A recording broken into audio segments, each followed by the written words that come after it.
우리가 산업혁명이란 것을 어떻게 이해하고 있느냐, 이렇게 이해하죠. 1차 산업혁명은 뭐 전기기관인가 뭔가 하는 기기가 나와가지고 세상을 바꿨다. 제조의 혁명입니다.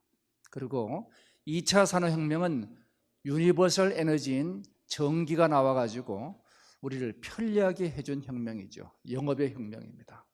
그리고 3차 산업혁명은 정보혁명으로 시작된 관계의 혁명이죠. 그 4차는 진흥혁명. 이렇게 우리가 문제를 놓고 보면은 우리의 미래 HR을 어떻게 가야 되는지 인사이트가 나올까요? 안 나올까요? 잘 안 나오죠? 자, 여기서 뭘 얻으시겠어요? 그래서 우리가 산업혁명을 새롭게 볼 필요가 있습니다. 산업혁명은 단순한 기술의 혁명이 아니고 기술과 더불어 인간의 욕망이 공진화하는 혁명입니다. 자, 우리 잊지 맙시다. 인간의 욕망이란 것이 있을 때 비로소 기술이 필요하게 되죠. 우리 4차 산업혁명을 이해하는 것은 지능혁명을 이해하는 것과 더불어 무엇을 이해해야 되느냐? 새로운 미래의 욕망이 무엇인가? 이것을 이해를 해야 됩니다. 다시 한번 문제 볼까요? 자, 우리가 뭔가를 필요로 하는 것들은 인간의 욕망에서 출발하죠. 즉 필요성입니다. 이 필요성을 기술이 공급할 수 있게 되면은 여기서부터 비즈니스가 만들어지죠. 그래서 저는 산업혁명을 어떻게 정의하느냐? 소위 기술과 욕망의 공진화라고 얘기를 합니다. 기술만 있어도 안 되고 욕망만 있어도 되는 게 아니다. 기술과 욕망이 같이 진화를 해야 됩니다. 그러면은 이러한 산업혁명을 이해하려면 어떤 학문이 필요할까요? 인간의 욕망을 이해하는 학문이 인문학입니다. 그리고 기술의 가능성을 이해하는 학문이 과학기술이죠. 그리고 이들을 지속 가능하게 만드는 것이 소위 경제사회 학문이 되겠습니다. 즉 세상은 기술이 공급하는 것과 더불어 인간이 욕망하는 것들이 서로 맞아 들어가야 되는 거죠. 산업혁명에 우리 기술에 대한 이해는 그 다음 보죠. 아까 제가 물어봤죠. 인공지능과 사물 인터넷과 그리고 이 증강 가상현실 이런 첨단 기술들이 융합하는 게 산업혁명의 기술이냐? 아니라는 얘기예요. 그것은 마치도 사람을 이해하는데 코 따로 귀 따로 입 따로 갖다 놓고 자 이걸 모으면 사람이 된다? 그건 제대로 이해한 게 아니죠. 부분을 안다고 전체를 아는 게 아닙니다. 부분과 전체가 어떻게 연결되는가를 봐야 되죠. 지금 대부분 우리가 4차 산업혁명을 이해하는 개별적인 기술 접근은 뭐하고 똑같으냐? 제가 이렇게 비유합니다. 여기 뭐가 있죠? 장님 코끼리 만지기가 있죠. 개별적인 기술로서 4차 산업혁명 이해하는 것은 장님 코끼리 만지기라는 겁니다. 어떻게 보란 얘기냐? 세상 전체가 왜 어떻게 변화하는가를 봐야 되죠. 자, 그 세상의 융합은 이런 겁니다. 우리가 오프라인의 현실 세상을 만든 게 1차, 2차 산업혁명이죠. 물질과 서비스를 풍요롭게 했어요. 그거 가지고 우리 인간과 인간의 관계가 지금 모자라니까 이것을 뒷받침하기 위해서 가상의 세계를 만들었습니다. 우리 3차 산업혁명이 만든 거죠. 이 3차 산업혁명의 디지털 트랜스포메이션 기술이 가상세계를 만들었다면 4차 산업혁명은 뭘 만들어내느냐? 다시 가상세계를 현실로 가지고 나오는 애널로그 트랜스포메이션을 하게 됩니다. 그러면 이 두 개의 기술들이 쌍을 이뤄가지고 현실과 가상을 융합하게 되죠. 누구를 위해서 융합하느냐? 인간을 위해서 융합합니다. 그래서 제가 4차 산업혁명은 인간을 위한 현실과 가상의 융합 13글자입니다. 우리 여기 오신 분들은 이 13글자는 다 이해할 수 있죠. 그래서 13글자의 처음 5글자 인간을 위한 이건 무슨 말인가요? 욕망을 이해하라는 겁니다. 이제는 인간의 욕망이 어디로 가는가를 보라. 그리고 그 욕망을 어떻게 충족시켜요? 현실과 가상의 융합으로 충족시키라는 겁니다. 자, 여러분들은 왜 불금 오후 이 시간에 여기 와 있나요? 자, 여기 와 있어야지 이 강연에 참여하기 때문이죠. 이게 현실 세계의 한계입니다. 현실 세계에서는 이 시간의 한계, 이 공간의 한계, 그리고 저 인간의 한계 속에서 우리는 묶여 있는 거죠. 그런데 지금 가상과 융합하게 되면 이 한계를 떠나게 됩니다.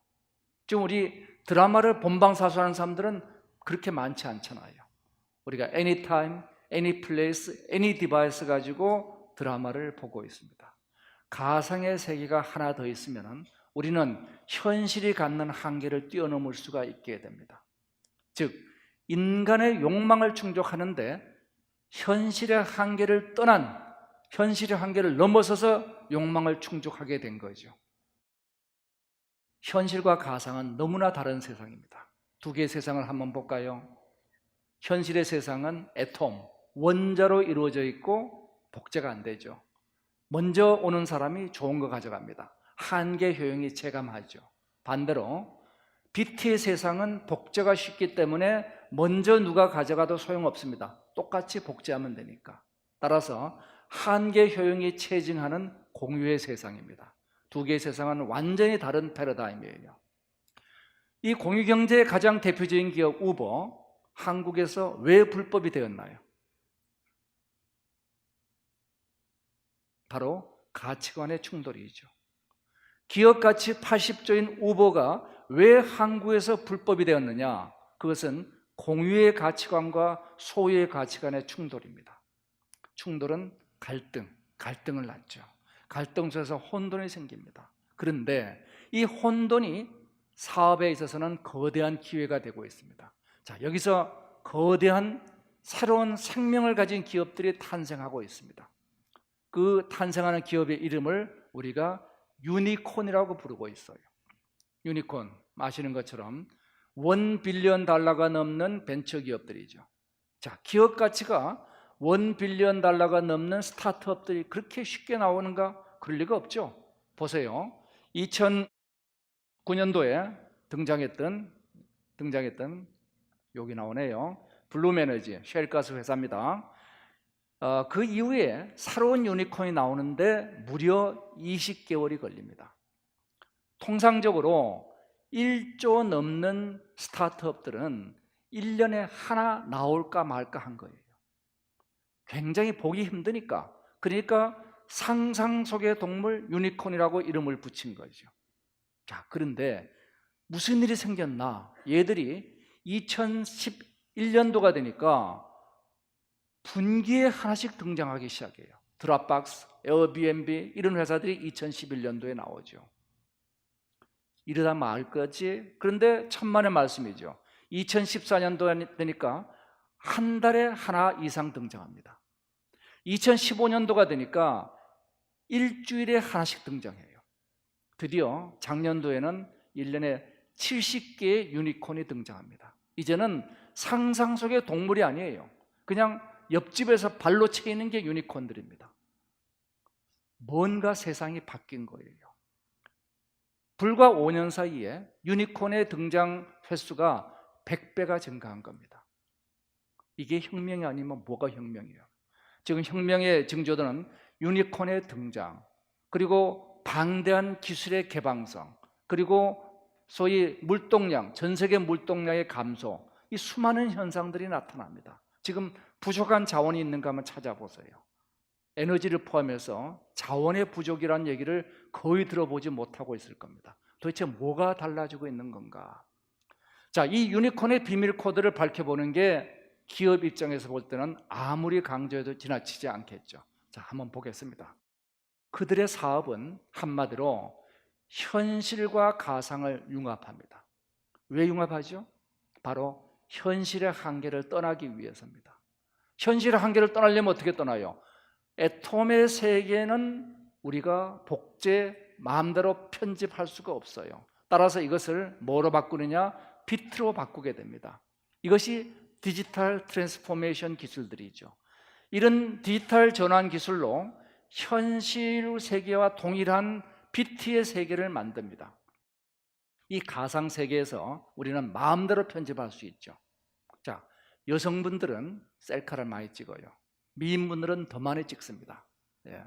자, 셀카를 찍어서 우리 인스타그램에 올리죠. 올리기 전에 뭔가 하나 하시죠. 뭐 하죠? 뽀샵을 하죠. 예.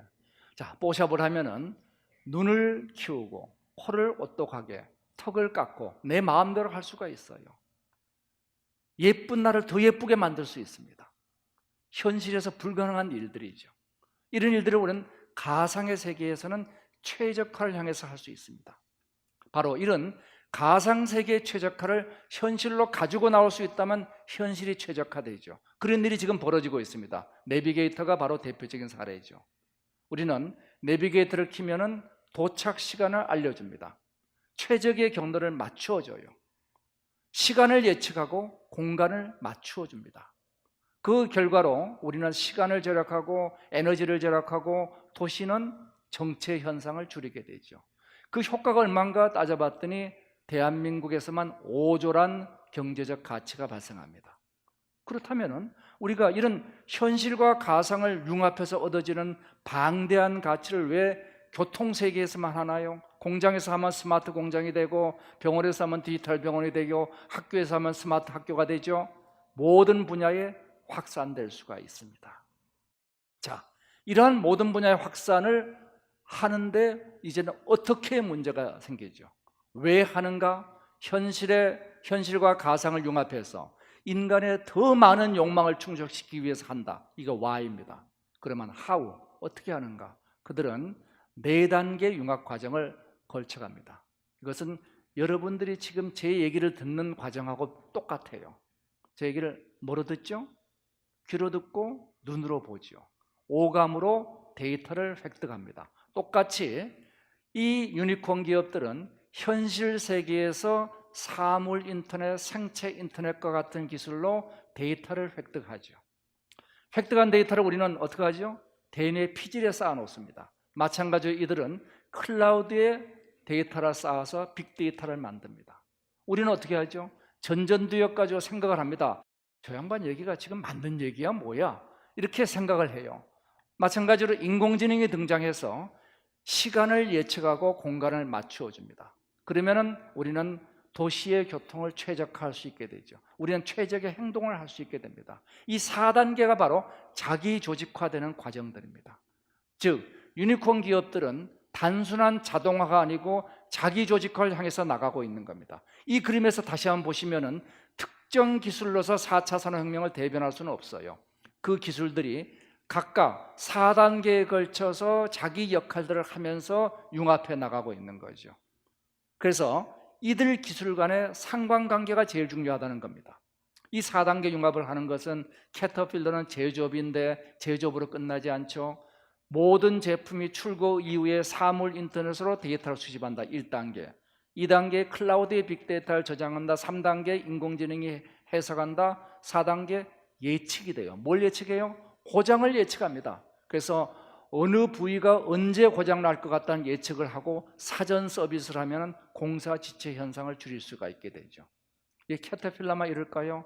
오티스 엘리베이터는 이미 애프터 서비스란 말을 없앴습니다. 그리고 제너럴 일렉트릭은 소위 서비스 2.0이란 용어를 가지고 사전 서비스를 하겠다고 나서고 있습니다. 모든 제조업들은 이와 같이 제조와 서비스가 융합되죠. 그러면 유통은 어떤가요? 마찬가지죠. 우리가 이 아마존과 같은 회사에 주문을 하면 제일 빨리 원하는 게 뭐예요? 하루라도 빨리 배송을 해달라. 자, 가장 빠른 배송은 어떤 배송일까요? 예측 배송입니다. 저 아주머니는 내일쯤 기저귀를 주문할 거야. 그러면은 95% 확률로 맞출 수 있으면은 가장 가까운 배송센터에 미리 갖다 놓으면 됩니다. 예, 아마존의 특허 예측 배송이죠. 똑같습니다. 우리가 내비게이터가 내 도착 시간을 예측하고 길을 맞춰주는 거하고 차이가 없죠. 이래서 냉장고에서 우리가 식재료 꺼내서 요리하듯이 이제 클라우드에서 데이터를 꺼내서 인공지능이 요리하면은 예측과 맞춤의 가치가 나옵니다. 로보어드바이저가 투자를 예측해주고 자라가 신모델을 예측하고 그리고 넷플릭스가 VOD를 예측을 해줍니다. 이를 통해서 이 세상이 최적화되는 세상으로 간다. 자, 이런 우리 4차 산업혁명의 세계에서 미래의 일자리는 어떻게 갈 것이냐. 제일 큰 키워드는 이제 우리는 인공지능과 더불어 산다는 거죠. 이런 인공지능으로 촉발되는 기술 혁신에 대해서 많은 사람이 두려움을 표하고 있습니다. 아까 HR이 사라지는 직종이라고요? 재무관리는 그냥 버틴다고요? 세계 경제 포럼의 말 믿지 마세요. HR은 살아남고 재무관리는 굉장히 위험합니다. 80%의 재무관리자들이 우리는 위험하다고 얘기하고 있습니다. 그들 스스로가 얘기를 하고 있어요. 자, 그런데 기술 혁신이 일자리 없애느냐, 육체 노동을 없앨 것이라는 기계혁명을 반대한 러다이트 운동, 그리고 정신노동을 없앨 거라고 생각하는 컴퓨터의 등장을 경고한 오토메이션 잡리스르기까지 지난 250년 산업혁명 역사상 수백 개의 기술 혁신이 일자리 없앨 거야 하는 가설이 등장했습니다. 입증된 가설이 한 개라도 있을까요? 위스콘신 대학의 토마스 하이 교수의 연구에 같으면 단 한 건도 없습니다. 단 한 건도 기술 혁신이 일자리를 없앤 사례가 없어요. 그럼 도대체 어떻게 됐다는 거냐? 그것은 80%에 달했던 농업의 일자리가 지금 2%가 됐지만 78%가 실업자가 된 거 아니죠. 그들은 제조업으로 1차 혁명 때, 2차 혁명 때 서비스업으로, 3차 혁명 때 플랫폼 서비스업으로 진화했을 뿐입니다. 일자리는 진화한 것이지 사라지지 않았어요. 그러면 진화 과정에서는 자연스럽게 사라지는 일자리와 생기는 일자리가 있죠. 사라지는 일자리는 예측할 수 있습니다. 반복되는 일. 생기는 일자리는 어떤 일일까요? 이것이 우리의 질문입니다. 자, 퀘스천. 생기는 일자리는 어떤 일일까? 그것이 중요한 미래의 HR의 질문이 될 겁니다.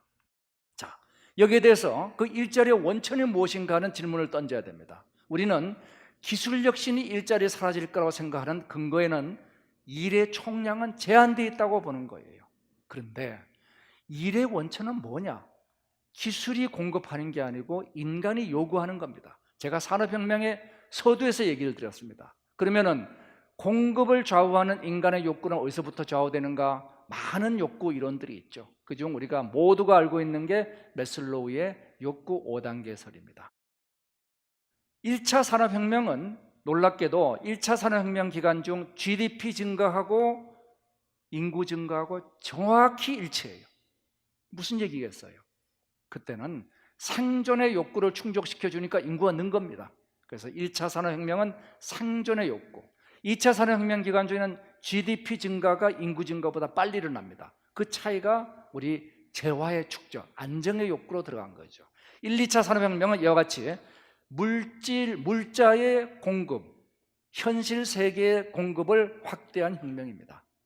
3차 산업혁명은 GDP 증가하는데 거꾸로 인구 증가율은 감소로 돌아서기 시작합니다. 이게 3차 산업혁명의 특징이에요. 왜?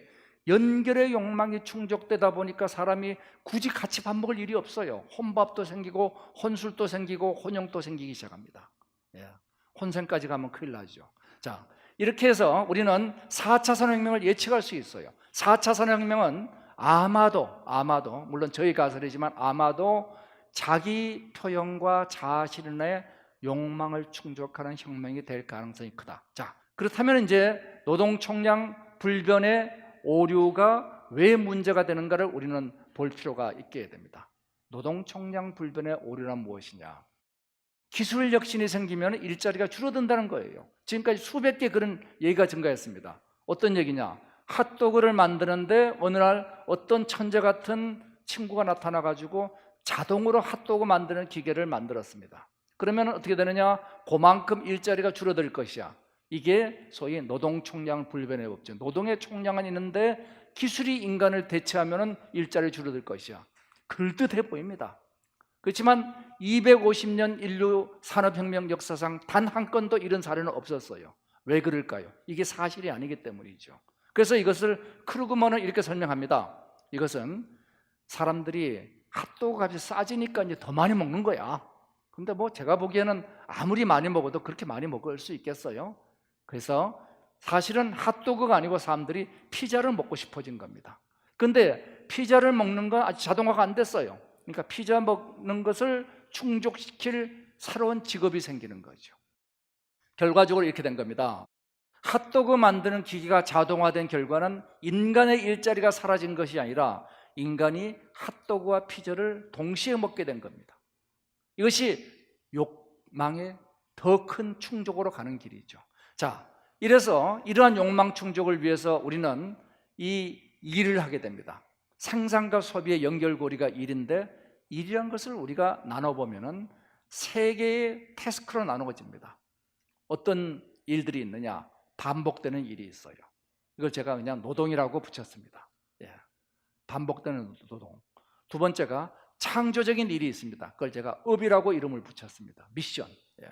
그 다음에 세 번째는 재미있는 일이 있습니다. 우리가 흔히 놀이라고 얘기를 하고 있습니다.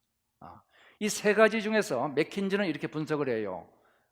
반복되는 노동이 67%, 창조적인 업이 4%, 그리고 나머지 29%는 재미있는 놀이다. 자, 이 세 가지 중에서 우리가 모두 인간이 할 필요는 없어요. 지금 또 우리가 계산기는 계산기한테 시키지 우리가 안 하잖아요. 그래서 이 반복되는 노동을 할 친구를 옛날에는 누굴 시켰느냐? 그리스에서는 노예를 시켰고 우리 한국에서는 쌍놈을 시켰습니다. 그런 친구들이 요즘 없다는 게 문제죠. 그러니까 요즘 우리가 직접 해야 됩니다. 그런데 그 일을 뭔가 대신할 친구가 나오면 좋을 것 같아요. 우린 전부 다 삽질하는 거 별로 안 좋아하잖아요. 예. 특히 군대 갔다 온 남자들은 삽질 안 좋아합니다. 자, 이래서 이 일을 대신할 친구들이 누구냐? 인공지능과 로봇입니다. 그들이 유일하게 잘하는 건 반복되는 일입니다. 머신러닝에 기반한 인공지능은 데이터가 있어야지 학습을 하죠. 머신러닝을 합니다. 데이터가 없어요. 즉 반복되는 기존의 성과가 경험이 없으면 얘들은 아무것도 할 줄 모르는 애들이에요. 그러니까 얘들한테 시킬 거는 이것밖에 없습니다. 반복되는 삽질은 네가 해라.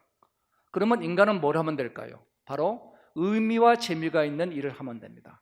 그러면 모든 인간은 이제 우리 주머니 속에 스마트폰을 넣어가지고 다니듯이 이제 우리는 주머니 속에 나의 인공지능 아바타를 하나씩 들고 다니는 겁니다. 그래서 반복되는 일은 걔한테 시키고 우리는 창조적인 일과 재미있는 일을 하자 이거예요. 자, 이렇게 되면 일자리가 진화하는데 제가 이름을 하나 붙이기로 했습니다. 그래서 뭔가 만드는 인간을 베르그송은 만드는 의미의 인간 호모 파베르라는 말을 썼습니다. 그리고 놀이의 인간을 호이징어는 호모 루덴스. 그래서 제가 이걸 합쳤습니다. 놀이와 일을 순환시키는 인간, 이것을 재미와 의미를 합치는 인간 호모 파덴스라고 이름을 붙였어요. 이들이 누굴 데리고 일하느냐? 로봇과 인공지능을 데리고 일하는 거죠. 사라지는 건 일자리가 아닙니다. 반복 노동이 사라집니다. 자, 그러면 반복 노동이 사라지는 미래 세상은 인간에게 나쁜 세상일까요? 아니죠. 한스 모라백은 이렇게 얘기하죠. 로봇공학자고 소설가입니다. 마인드 칠드리라는 책에서 이렇게 얘기하죠. 인간에게 쉬운 건 로봇에게 어렵고 로봇에게 쉬운 건 인간에게 어렵다. 그렇다면 서로가 쉬운 거 잘하는 거 합치면 되네. 자, 그래서 반복되는 효율적인 일은 로봇과 인공지능이, 그리고 반복되지 않는 혁신적인 일은 인간이 하자 이거예요. 이것이 더 나은 사회로 가는 길이다. 그러면 우리의 미래 인재상은 어떤 인재상일까? 바로 HR의 앞으로 숙제가 됩니다. 지금까지 인재상과 완전히 달라지는 인재상이 등장하는 거죠. 그 인재상은 뭐냐? 재미와 의미를 추구하는 인재상입니다. 즉 이러한 인재상을 제가 스펙형 인재에서 창조의 인간, 창조성과 협력성, 창조성과 협력성이 겸민된 인간을 협력하는 괴짜라고 명명했습니다. 자, 협력하는 괴짜. 이런 협력하는 괴짜는 뭘 가지고 승부하는 거냐? 창조성으로 승부합니다. 미래 기업의 경쟁력은 어디에 있느냐? 창조성에 있습니다. 한국이 한강의 기적을 이루기까지 우리의 대한민국 기업의 경쟁 방정식은 남들을 추격하는 거였어요. 여기서는 범생이 제일 중요합니다. 모범생, 실패하지 않는 인간. 그런데 앞으로 우리 대한민국의 미래 인재상은 창조적 인재상을 만들어내야 되죠. 그러면 우리는 사람들이 어떤 사람이 필요한가? 지금까지 우리는 효율을 위해서 사람이 필요했기 때문에 사람을 수단으로 봤습니다. 거기서 우리가 원하는 건 성과였어요. 수단과 성과로서의 인간이 이제는 기업의 존재 이유가 되고 기업의 창조성의 원천이 되어야 되는 겁니다. 이런 성장과 창조성의 원천은 통제가 아니라 이제는 성장의 주역이 되어야 됩니다.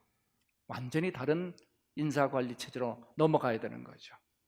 자, 그러면 이런 사람들을 어떻게 동기부여할 거냐? 우리가 반복되는 효율적인 일은 계산, 소위 측정된 일과 측정되지 않는 일을 가지고 X이론과 Y이론이 등장합니다. 그래서 우리가 당근과 채찍을 줬죠, 지금까지는. 그런데 창조적인 일을 당근과 채찍 가지고 될 것인가? 채찍 가지고 안 되는 건 이미 우리가 알고 있습니다. 그런데 당근으로 될 것인가? 성과금 많이 주면 사람들이 창조적이 될까? 아니라는 결과가 명백히 밝혀졌습니다. 그러면 창조성은 어디서 나오는 거지? 창조성은 행복해야 됩니다. 지금까지 우리의 인사관리의 당근과 채찍은 불행으로부터 거래를 하는 거죠. 불행하지 않게 해주는 겁니다. 근데 이제는 뭐냐면 행복을 통해서 나가는 거죠. 이건 내적 동기로 나가야 됩니다. 창조성은 내적 동기부여에서 나온다.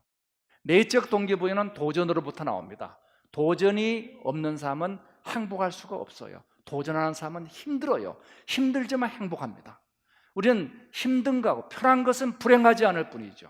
우리는 행복한 삶은 산에 올라가는 삶입니다. 산에 안 올라가고 밑에서 막걸리 마시고 있으면 힘들진 않아요. 그렇지만은 성취감은 거기는 없습니다. 자, 이러한 내재적 동기부여를 하는 인지상을 뭐라고 부를 수 있느냐? 이것이 코퍼레이트 앙트레프레누어, 사내 기업가입니다. 이제는 기업이 필요한 인재상은 어디로 가느냐? 사내 기업가로 이전하고 있습니다. 실제 구글이 가장 중요시 여기는 것은 얼마나 많은 사내 기업가를 양성할 수 있느냐, 여기에 기업의 미래가 달려있다고 얘기합니다. 이 사내 기업가들이 사내 벤처를 만들어요. 사내 기업가들이 다 사내 벤처 만드는 거 아닙니다. 기업가 정신이라 하면 도전의 정신입니다. 그들이 사내 기업을 만들 수도 있고 아니면 전략적으로 혁신을 주도할 수도 있습니다. 뭐가 되든 간에 혁신을 이끌어가는 사람이 돼야 되겠다. 자, 그렇다면 우리가 이러한 창조적 또 협력적 인재, 협력하는 괴짜가 기업에서 커나가려면 우리 기업이란 구조, 이 본질 자체가 완전히 바뀔 필요가 있습니다. 그래서 4차 산업혁명에서는 이제 기업과 국가와 개인의 관계가 갈등의 관계에서 순환의 관계로 바뀌어야 됩니다. 자, 우리 제일 바깥쪽에 사람이 있습니다. 기업이 여기 있죠. 여기 사회가 있습니다. 국가가 있습니다. 이 전체가 순환해야 됩니다. 자, 전체가 순환하려면 어떻게 해야 되느냐? 우선 개인이 순환하고 기업이 순환하고 사회가 순환해야 됩니다. 즉 기업의 이익이 사회의 이익이 돼야 돼요. 기업의 이익이 개인의 이익이 돼야 됩니다. 그런데 지금까지 우리는 그렇게 되어 왔느냐? 아닌 거죠. 그러니까 노조 갈등이 생기고 그런 거죠. 회사가 이익을 내든 못 내든 간에 우리는 급여를 올려라. 그 다음에 회사는 최대의 이익 실적을 냈는데 주주들은 몽땅 가져가고 직원들에서는 아몰랑. 다 문제가 되는 거죠. 자, 이런 문제가 순환되지 않은 문제입니다. 우선 개인에 있어서 우리 HR 관점에서 볼 때는 성과주의나 역량주의냐. 그래서 미국 애들은 주로 성과주의, 일본 애들은 역량주의를 얘기하지만 이 두 가지가 이제는 따로 가서는 안 되겠다는 겁니다. 성과와 역량이 서로 선순환 관계로 가야 되겠다. 이게 4차 산업혁명 HR의 커다란 변화입니다. 그리고 사회 자체도 이제는 전체 이 사회가 가치 창출과 분배가 순환돼야 되겠다. 그러기 위해서는 기업은 부가가치의 창출과 분배가 순환돼야 되겠다. 자, 이제는 갈등에서 순환으로 한번 넘어가 보도록 하겠습니다. 우선 기업과 사회를 보죠. 우리는 기업이 이 사회에 미치는 가장 큰 가치는 뭐냐? 바로 이겁니다. 이 밸류에서 코스트를 뺀 이 가치를 창출하는 거예요. 이것은 기업가와 근로자가 만들어내는 거죠. 이 결과를 가지고 우리는 뭘 했느냐? 가격을 만드는데 코스트에다가 프로핏을 더해서 가격을 만들었습니다. 이것이 과거의 효율 경쟁의 레드오션이었습니다. 여기서는 갈등 구조가 됩니다. 왜? 나의 이익을 올리면은 고객의 손해가 되니까. 자, 그런데 이제는 우리가 4차 산업혁명의 기업과 사회의 관계는 어떻게 바뀌느냐? 소위 가치 창출이 고객과 분배를 하는 과정입니다. 소비자의 이익과 그리고 생산자의 이익으로 분배가 돼요. 이 소비자 이익과 생산자 이익을 나누는 과정이 마케팅입니다. 따라서 우리는 왼쪽에 있는 이노베이션의 과정과 오른쪽에 있는 마케팅의 과정이 순환되는 구조로 가면은 소비자와 생산자가 상호 이익 관계로 갑니다. 이래서 자본주의가 인본주의로 바뀌어야 되고, 경제학에서 얘기하는 GDP는 모든 조직의 부가가치의 합입니다. 따라서 이 부가가치를 중심으로 문제를 보면 되죠. 자, 그럼 우리 다시 보겠습니다. 소비자 이익과 생산자 이익을 어떻게 순환할 것이냐? 바로 이것이 한 번으로 끝나는 게임에서는 순환하지 않습니다. 상대방한테 호갱을 만들어야지 저한테 휴대폰 판 사람은 돈을 번 거죠. 그렇지만 내 단골 가게 주인 아줌마가 맥주를 한 병 더 주고 삼겹살을 더 물어도 주고 다시 안 가면 손해본 거예요. 그렇지만 다시 가면 손해본 게 아니죠. 즉 기업과 사회는 서로가 순환되면서 공진하는 관계에 들어가게 됩니다. 실제 세상은 이렇게 이루어져 왔습니다. 이것이 호혜적 이기심이죠. 그래서 이러한 관계는 어떤 조건에서 이루어지느냐? 불투명하고 한 번으로 끝나는 게임에서는 뒤통수 치는 사람이 이깁니다. 잔소리 말고 뒤통수 치면 이겨요. 그래서 통 큰 승부 하자는 사람은 거의 다 뒤통수 치겠다는 사람입니다. 저 북한에 있죠, 그런 사람들이. 자, 그런데 반복되는 투명한 게임에서는 여기서는 게임 이론에서도 입증된 것과 같이 호혜적 이기심을 가진 사람들을 배려하는 사람들이 승리자가 됩니다. 그래서 투명하고 반복되는 게임에서 호혜적 이기심이 나오는 선순환 사회로 4차 산업혁명이 이동할 것이냐? 네, 이동해 가고 있습니다. 점점 더 과거보다 투명해지고 있죠. 자, 점점 더 반복되고 있습니다. 이렇게 투명하고 반복되는 룰 속에서는 이제는 영리기업과 비영리기업이 수렴하기 시작합니다. 우리는 두 개는 완전히 다른 패러다임이라고 봤습니다. 이젠 기업의 SR 또 SR을 CSR을 넘어서 CSV로 가는 일련의 과정들이 이 모든 게 통합되어 가는 과정입니다. 이제는 이 사회에 좋은 일을 하는 기업이 기업에도 좋은 일이 되는 거고, 그것이 짐직원에도 좋은 일이 되는 거죠. 사회와 기업이 순환되면은 임직원은 어떻게 될까? 자, 아까 우리 여기서 생산자 이익을 갖고 와서 생산자 이익을 어떻게 할 거냐? 부가가치죠. 이것을 급여와 2차 분배로 나누면서 가치 창출과 분배가 순환돼야 됩니다. 즉 생산자 이익이 어떻게 순환될 것이냐?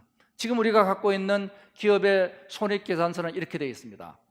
매출에서 매입 빼면 뭐가 되고 해서 결론적으로 이 순이익을 극대화시키는 게 기업의 목적이다. 순이익 극대화시키려면 어떻게 되느냐? 판관비 줄이고 매출 원가 줄이려면 바로 이렇게 세금 절감, 내지 포탈, 관리 인건비 절감, 생산 인건비 절감, 국가와 직원과 갈등을 만드는 게 기업 경영이냐? 아닌 거죠. 이것은 뭐냐 하면 반복되지 않은 투명하지 않은 게임의 논리였습니다. 이제는 반복되는 투명한 게임에서는 이렇게 가는 것이 아니고 가치 창출과 분배가 순환돼야 됩니다. 오늘의 가치 창출이 내일의 가치 분배가 되고 내일의 가치 분배가 그 다음에 가치 창출로 가야 되죠. 자, 이렇게 되면은 우리가 분명히 이해해야 될 게 있어요. 이제는 더 이상 자본이란 것이 희소재가 아닙니다. 이젠 자본이 희소재가 아니에요. S&P 기업 가치 중에서 20%만이 자산의 가치입니다. 80%는 인적 자본이에요. 이제는 세상에서 가장 중요한 가치가 창조성으로 이동하고 있다는 얘기죠. 자, 그러면 사람의 성장과 조직의 성장으로 가려면 어디로 가야 되느냐?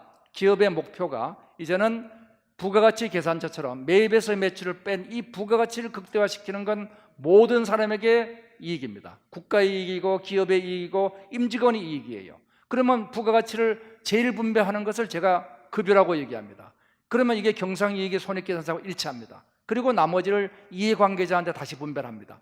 부가가치의 창출과 분배 과정으로 나누어지면서 이 부가가치의 창출과 분배가 선순환되는 것이 기업 내부의 목표입니다. 이렇게 되면은 우리의 급여란 건 뭐냐? 지금은 급여는 비용으로 보고 있습니다. 급여가 비용이 아니고 분배가 되는 거예요. 적어도 창조적 인재를 키우겠다 하는 기업은 소위 급여는 분배가 돼야 됩니다. 그러면은 근무는 계약이 이행이 되는 자신이 되는 거고, 교육은 일과 교육이 통합되고 승진은 업무 확대가 되는 거고 의사결정 상호작용이 되고 기업 가치는 외부 지향적이 됩니다. 그래서 부가가치 창출과 분배를 통해서 직원과 기업이 선순환하죠. 자, 개인의 문제로 가봅시다. 우리 개인에 보면은 역량주의냐 성과주의냐에 대해서 많은 얘기가 있죠. 근데 역량과 성과를 통합하는 목표 관리를 하자. 그래서 이 목표 관리를 원래 도입될 때는 인간과 업적을 통합하겠다는 목표로 소문자 목표 관리를 피터 드러커 교수가 만들었습니다. 그런데 우리 목표 관리가 어떻게 타락했느냐? 목표 관리가 방인 관리로 타락하거나 성과주의로 타락을 합니다.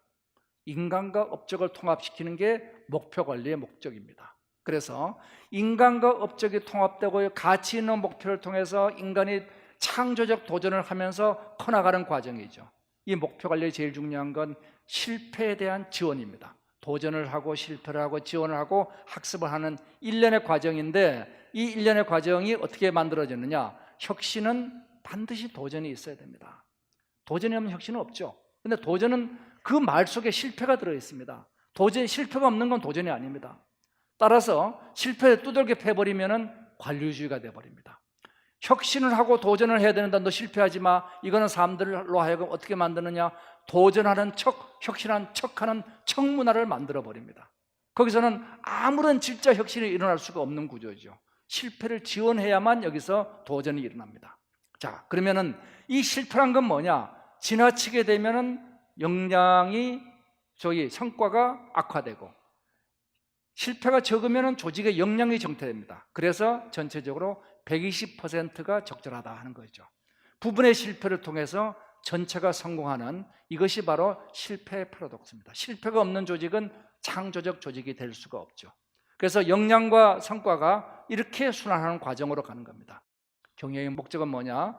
성장을 돕는 일이죠. 계속적으로 개인의 성장을 도와줘야 됩니다. 그러기 위해서 뭐가 필요하느냐? 여기에 성장 공식에 필요한 칙센트 미하이가 얘기하고 있는 플로우 곡선을 따라갑니다. 이 플로우 곡선을 따라서 우리가 지속적으로 지식을 전달하고 문제를 해결하는 능력, 그 다음에 전체를 보는 능력, 이런 것들을 키워나가야 되죠.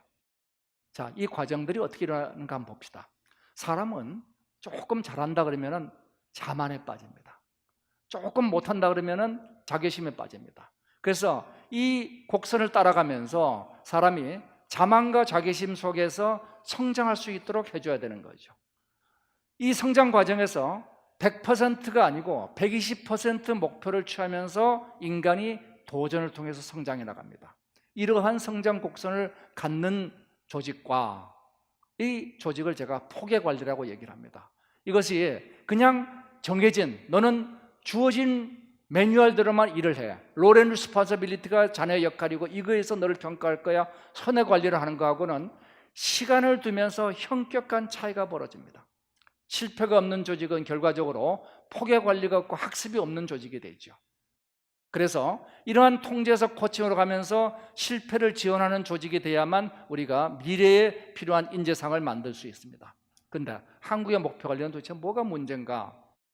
우리는 원래 드러커 교수가 얘기했던 소위 인간과 업적의 통합이란 목표 관리가 어디로 가버렸느냐? 대부분 가치가 상실된 노르마 관리로 가버립니다. 자, MBO, KPI와 BSC로 대표되는 MBO를 도입하게 되면 어떤 일이 생기느냐? 첫 해에는 멋모르고 합니다. 예, 한번 해볼게요. 그 연말에 가면 딱 알아요. 아, 목표를 낮게 잡은 놈이 유리하구나. 그러면 그 다음 해에 사람들이 압니다. 어떻게 하면 내 목표를 낮게 잡을까 하는 그 전쟁을 벌이게 됩니다. 예, 이 개인의 역량도 문제지만은 조직의 모랄이 저하되기 시작해요. 예. 그래서 이거 3년만 하게 되면은 그 조직은 혁신이 사라지는 조직이 되어버립니다. 이 잘못된 목표 관리가 도입됨으로 인해 가지고 우리 대한민국의 그 높은 기업가 정신이 추락해버리게 된 결과를 초래하게 된 거죠.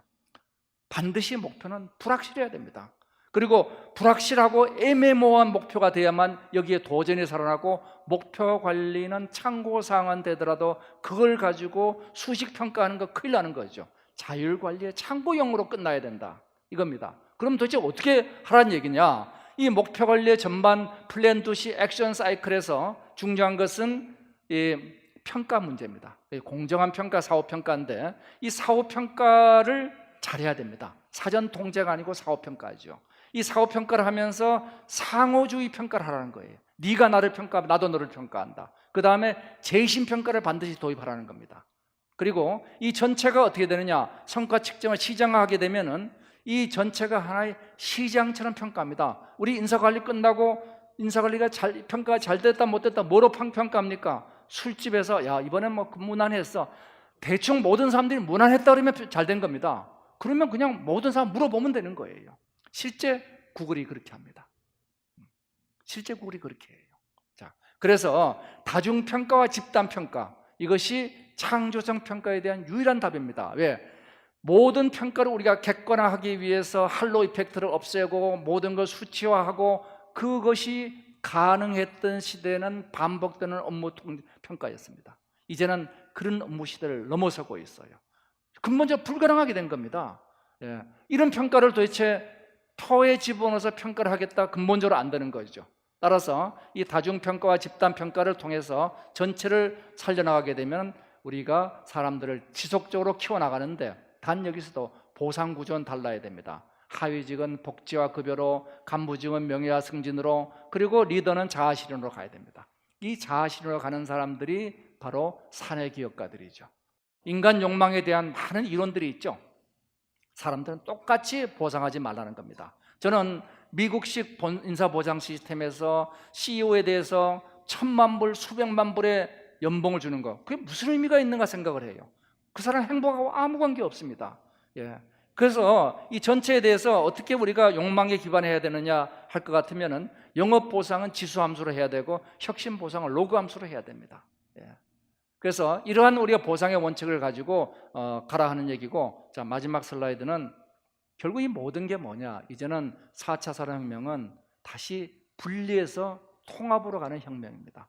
자, 분리해서 통합으로 가면서 생겨야 될 제일 큰 변화는 뭐냐면 시간, 공간, 인간의 통합, 그리고 개인과 기업과 사회의 통합입니다. 이 전체 통합을 이루는 일련의 과정 속에 뭐가 있느냐, 제일 중요한 키워드 하나는 도전과 실패의 미학이라는 말씀을 드리면서 전체 4차 산업혁명 얘기는 이와 같이 과학기술과 경제사회와 인문이 융합하는 혁명이라는 마지막 슬라이드를 보여드리고 끝내겠습니다.